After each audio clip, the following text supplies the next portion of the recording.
Good afternoon and welcome to the MEDC Virtual Toolbox Training Webinar Series. I'm Kelly Edmonds, Partner Relationship Manager here at the MEDC, and I'll be in the background running the Zoom platform along with Amy Parker, our Events Coordinator. During the presentation, please feel free to submit your questions using the Q&A function at the bottom of the screen. If it disappears, you can run your mouse over it and it will reappear. At the end of the presentation, I will facilitate those questions for you. I'd now like to introduce Fred Molnar, Vice President, who will give an overview of entrepreneurship and innovation. Fred? Hello, everyone. Good afternoon. And thank you for taking the time and the effort to join us here today. Hopefully you'll find it's worth the effort and the time. We're really proud of what we're doing here at the MEDC, all of us at the MEDC, where our focus, the team that I lead, is in entrepreneurship and innovation. What I'd like to do is, I guess, start the presentation right now. So thank you again. Okay, so the initial question would be, why does the MEDC, or the state of Michigan, essentially invest in entrepreneurship? Okay, and the state invests roughly $16 million, $16 million a year in entrepreneurship, which is a significant amount of money. There's no doubt about that. And as all of you here on this call, video call, really recognize, and the Kauffman Foundation, I think, says it best, that they found that without startups, there would be no net job growth in the US economy.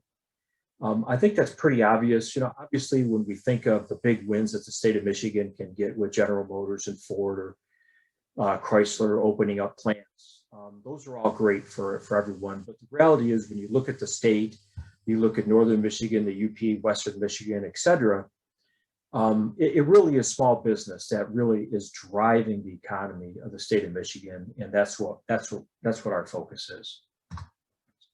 So what is our directive in entrepreneurship and innovation? What is our objective? What are we trying to accomplish? And quite frankly, it's to diversify the Michigan economy. And we hope to do that through more and better jobs. Now that's a pretty simple statement, and it's easier said than done, as you can imagine. And so the question is, how do we do this? Or how are we trying to do this?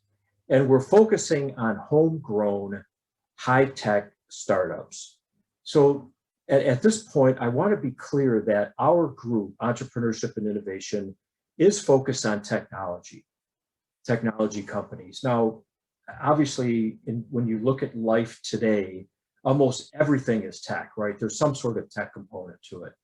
But I just want to be clear that we do not focus on what I would consider more traditional businesses, such as, a grocery store, a gas station, a hair salon, barbershop, etc. Those we do not work with. Our focus is more on high-tech, high-growth companies. So I want to make that distinction right off the bat. So then the question is, like I mentioned earlier, high-tech is in everything. How do we define high-tech, right? What is high-tech to me may not be high-tech to you, and vice versa. So luckily for us, it's defined for us. So everything that we do in entrepreneurship and innovation is run through the Michigan Strategic Fund, also known as the MSF. And Section 125 of the MSF Act clearly defines technology. And it is defined as the following: advanced automotive, advanced manufacturing, advanced materials, information technology, agricultural processing technology, alternative energy, homeland security and defense technology, life sciences, and then there's a catch-all area called other innovative technologies. So this slide goes back 20 years. And the reason I put it here is just to confirm to everyone, obviously, what we're experiencing on a day-to-day basis with technology. We all see it. It's essentially part of everyday life. We can't avoid it. But it's interesting to me to see the progression of it. So if you look at the side real briefly, the the black is traditional companies. These would be like your industrial companies. And then the green would be the tech companies. So if you go back to 2001, 20 years ago, 4 of the 5 largest companies in the United States from a market capitalization were your traditional companies, such as General Electric, Exxon, Citi, and Walmart. The only tech company on the list 20 years ago was Microsoft. Advance another 5 years, and you see Exxon, General Electric, Total, and Citi. Again, the only tech company was Microsoft. So then go back 10 years. Even 10 years ago, still 4 of the 5 largest companies were traditional companies. Exxon, PetroChina, first time China shows up in the list, Shell, and the International Bank of China. And Apple shows up for the first time. Go back 5 years ago to 2016, the 5 largest companies capitalization-wise are Apple, Alphabet, which is Google, Microsoft, Amazon, and Facebook. Now, in 2021, currently, that's moved a little bit. Believe it or not, Tesla is now in the top 5, which I think a lot of people in the automotive industry kind of shake their head at. But just to go to show you the progression of the last 20 years, how technology is just everywhere. And I think it goes to show that the investment that the state of Michigan is making in technology makes an awful lot of sense. Okay, so how are we doing as a state? I'll just take a few minutes to go over this. I think pretty well. Hopefully you'll see at the end of this, you'll agree. So I'm going to go over some results and some statistics for the state of Michigan. Hopefully you can see this graph clearly. The red line is the median, and these are the states. If you look at and this is the latest data I have, from 2010 to 2018, Michigan is actually number 2 in tech industry growth. And if you look at the line even closer, Michigan actually led the states from roughly 2012 through 2016 as the highest growth state in the tech industry. And just fairly recently, Utah took off. And this is as a percentage growth, okay? But still, I think that's pretty significant that Michigan, over that 8-year period, is number 2 in tech industry growth. So how about some other stats? Top states for tech employment. Obviously, the larger the state, the better the chance for tech employment. I think that's obvious. So if you look at the top 5, California, Texas, New York, Florida, Illinois, those are all large, relatively large states from a population perspective. Michigan is ranked 9th in the top states for tech employment, and we're beating Ohio, which is something we're proud of. For job gains, very similar. You see California, Florida, Texas up at the top. Michigan is ranked 7th in tech employment job gains. So I think this goes to show that what we're doing in the state of Michigan is significant all across the state, and we're making a big play in technology. Now, one of the other economic things I'd like to go over is the impact. It's roughly 8% of the Michigan GDP, technology companies, which equates to about 37 billion with a B dollars contributing to the Michigan economy. So all great news. But the other thing that I think that was all great news, but I think the important thing here is the average salary number. I mean, theoretically, and you've probably heard this, that technology jobs pay higher salaries. And this is true. So the tech worker average salary in Michigan is $92,000,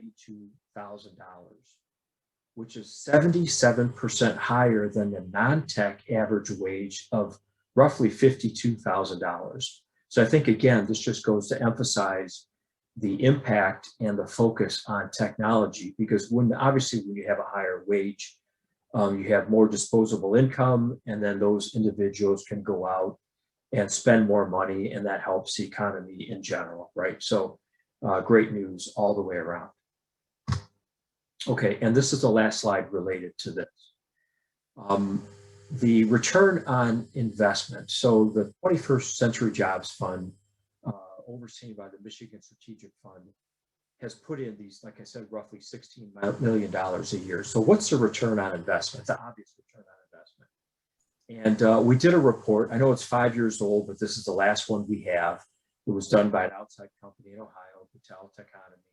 And the return on investment was $6.33 for every $1 invested in the tech ecosystem. The indirect effect, in other words, not only the companies, but the people working there, and then they get their salary, they go to wherever, Walmart, Best Buy, wherever it would be, and spend their money. The multiplier effect, that ends up as a 22-to-1 return on investment, which I think is very significant.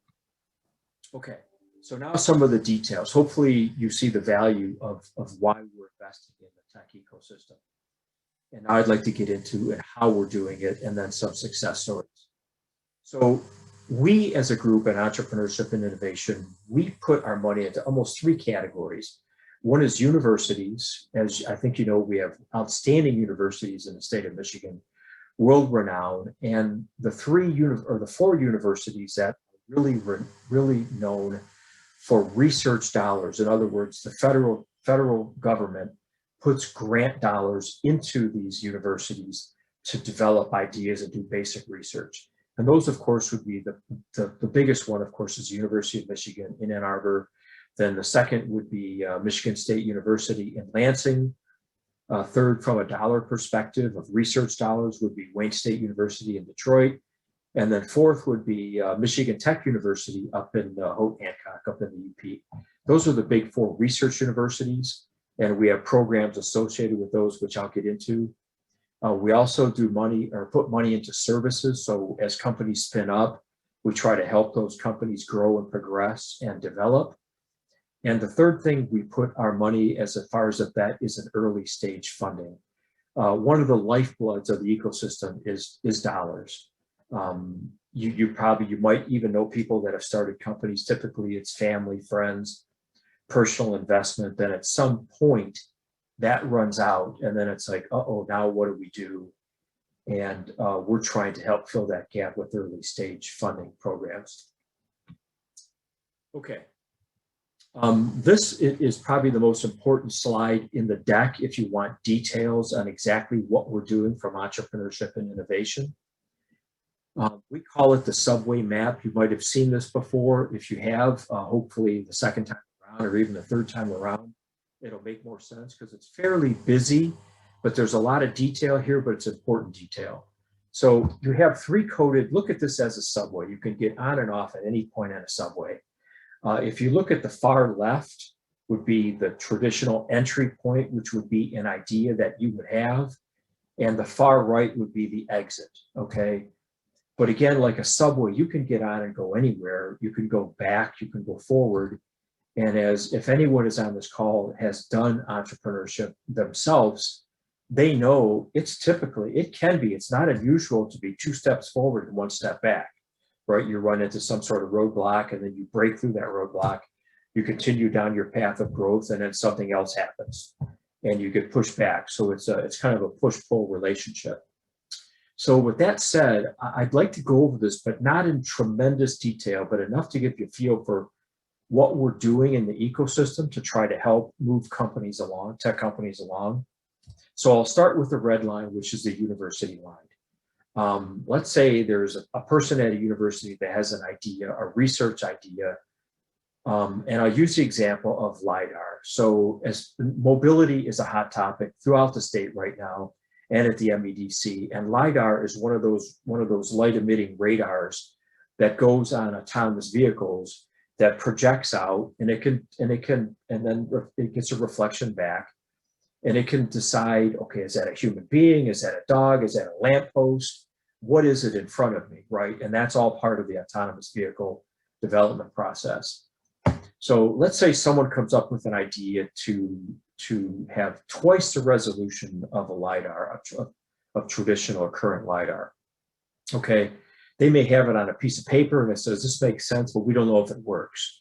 So there's a thing called a proof of concept fund that helps prove out that idea to say, and there's dollars put in by the university and by the MSF to prove out that idea and see if it actually works and if it has commercialization potential.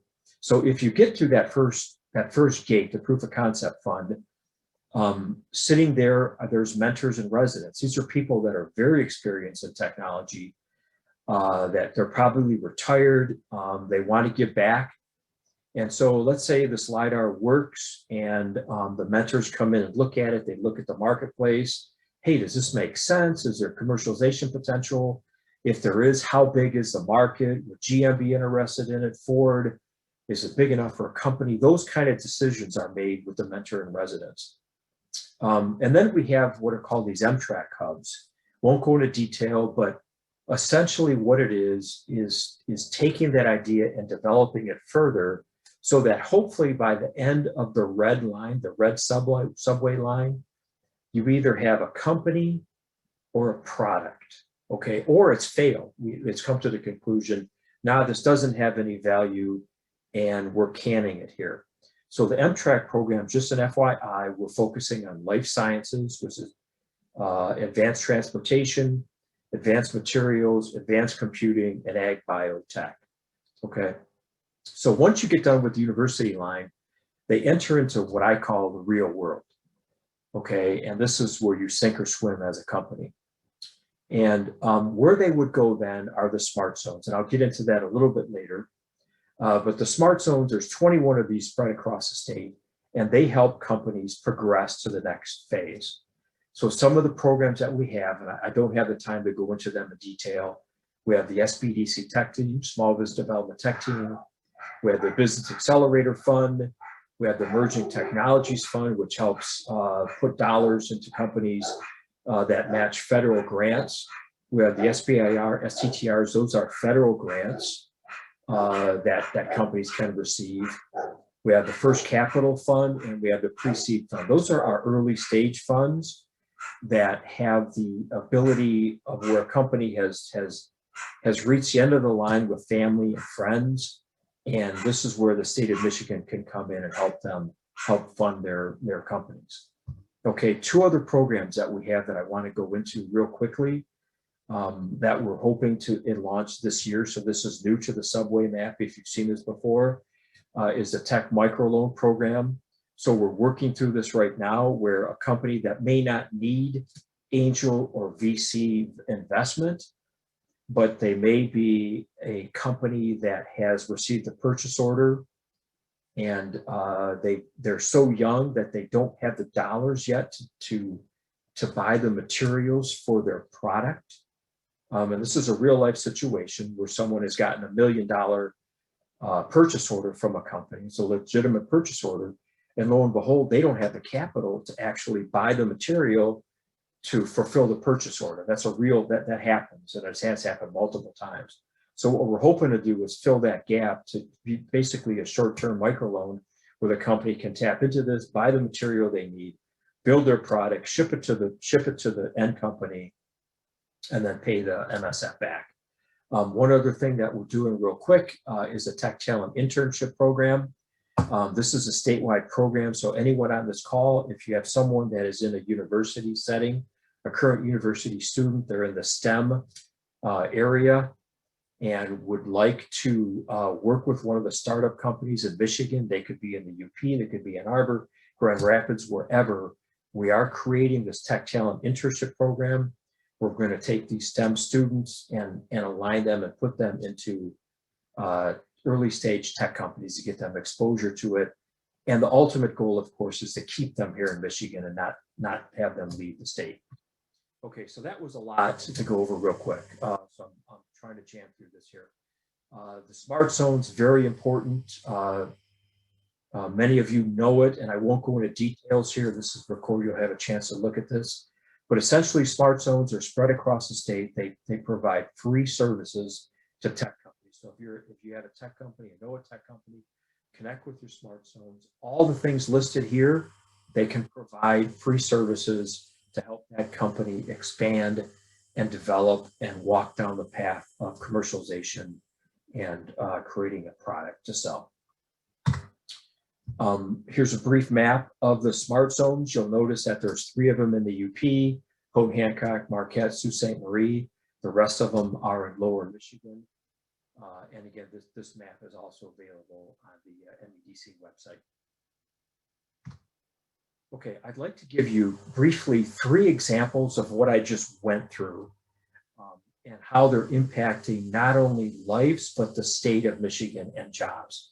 The first one I'd like to go over real quickly is Delphinus. It's an alternative breast cancer detection system. I think this is important because it could impact your wife, your grandmother, your aunt, your daughter, whomever. And we all know the downside of mammograms is there's compression and there's x-rays, relatively high energy x-rays, and there's all the complications or potential complications associated with this. This is an idea that spun out of Wayne State University. It's been in development now for 15 years, 15 years. So you can see the time frame here for some of this technology because it has to be FDA approved. But very simply, you can see it's a bench type system, wonderful technology. The woman lays on the bench, her breasts naturally fall into, there's a little hole there you can see, and that is at body temperature, water at body temperature. This ring that you can see, that's a cartoon of a breast and a ring. That ring goes up to the chest wall and then increments down in 1 micron increments and does a 3-dimensional analysis of the breast without radiation by ultrasound. Wonderful technology and great as far as dense breast tissue. This company is now based in Novi. They have about 40 employees and are growing, and this technology could really revolutionize breast cancer detection. The second one I'd like to go over, many of you might know or might have someone that you know personally that has age-related macular degeneration. This is also a technology that's spun out of Wayne State University. Age-related macular degeneration is where you lose your vision. It's a progressive disease over a relatively long period of time. This gentleman had a great, wonderful idea of, I think you know that blue-green algae fluoresce under sunlight. And there's a specific protein in blue-green algae. They clip that protein, they insert it into a virus. So for once, there's good news about a virus concerning the last year. They splice that into the virus. They inject the virus into the eyeball. The virus replicates in the back of the eye, and then eventually the body clears the virus, which it always does, and the protein is left behind in the back of the eye. Sunlight comes in, the protein fluoresces, a light signal is generated, it goes down the optic nerve, and lo and behold, there's the potential for sight. This is another potentially groundbreaking technology that's gone through this whole system I described through the universities and the funding and everything, and now they're at the point of potentially helping sight. Last one I want to go over real quickly is a company up in the UP called Orbion Space Technology. This is a much shorter time frame, relatively new, 3 to 4 years. This is a technology that's spun out of Michigan Tech University. Those of you on the call that are from the Upper Peninsula, you know right now the UP is hot for space technology, right? There's a launch site up near Marquette. There's a control site out near Sault Ste. Marie, and now there's space technology thrusters. So this is for satellite thrusters. You typically think of satellites as being these huge things, used to be the size of a car and a person. Now they're going to be the size of a loaf of bread, that small. These little thrusters will attach to this very small satellite and move it around in space and keep it floating. And that is up in the UP, Houghton Hancock. They now have hired 15 people, and they're on the road to hiring another 20 people. So this is another outstanding technology that's gone through this whole tech ecosystem that will help the UP dramatically with jobs. Okay, so we're running out of time here, running down. If you know of anyone that is not on this call that needs this information, first thing I would do is send them to their nearest smart zone. They can help you connect to all these programs that we have. If the person that you know are on the call and has technology, you can go to the university Office of Technology Transfer. If you're currently at a university, also want to put in that traditional non-tech startups would go to the SBDC regional centers. And the last thing would be the website. If you go to the michiganbusiness.org entrepreneurship, that will connect you to everything that I just went over in much more detail and not so fast, where you can have a chance to review it and then connect with any of us smart zones or within the entrepreneurship team to ask any specific questions. So I think time-wise, I'm out. At the end of the presentation, I want to thank you for your time and attention here. And if there's any questions, please let me know. Thank you. Hi, Fred. We have one question regarding the breast exam machine. Is that an alternative to the mammogram? I have to say, Kelly, I'm not familiar with the magnogram. Obviously, that sounds like some sort of magnetic field. So my guess, my expectation would be that it would be an alternative to the magnogram, but again, it uses traditional ultrasound technology. Okay, thank you. Any other questions out there? I'm not seeing anything. So to wrap this up, thank everyone for joining us today. And like I mentioned in the chat, this video and the presentation will be on our website tomorrow afternoon sometime. And as always, I always send that out on my Friday email. So those of you who are going to be joining for our next webinar for Capital Access, you can just hang on and we will get that one started here soon. Thank you for joining, and thank you, Fred. Thank you. Thank you, everyone.